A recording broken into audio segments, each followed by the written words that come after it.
സങ്കീർത്തനങ്ങൾ അധ്യായം 54.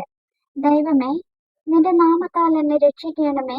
നിന്റെ ശക്തിയാൽ എനിക്ക് ന്യായം പാലിച്ചു തരണമേ. ദൈവമേ, എന്റെ പ്രാർത്ഥന കേൾക്കണമേ. എന്റെ വായിലെ വാക്കുകളെ ശ്രദ്ധിക്കണമേ. അന്യജാതിക്കാർ എന്നോട് എതിർത്തിരിക്കുന്നു. ഘോരന്മാർ എനിക്ക് ജീവഹാനി വരുത്തുവാൻ നോക്കുന്നു. അവർ ദൈവത്തെ തങ്ങളുടെ മുമ്പാകെ വെച്ചിട്ടുമില്ല. ഇതാ, ദൈവം എന്റെ സഹായകനാകുന്നു. കർത്താവ് എന്റെ പ്രാണനെ താങ്ങുന്നവരോട് കൂടെയുണ്ട്. അവൻ എന്റെ ശത്രുക്കൾക്ക് തിന്മ പകരം ചെയ്യും. നിന്റെ വിശ്വസ്തതയാൽ അവരെ സംഹരിച്ച് കളയണമേ.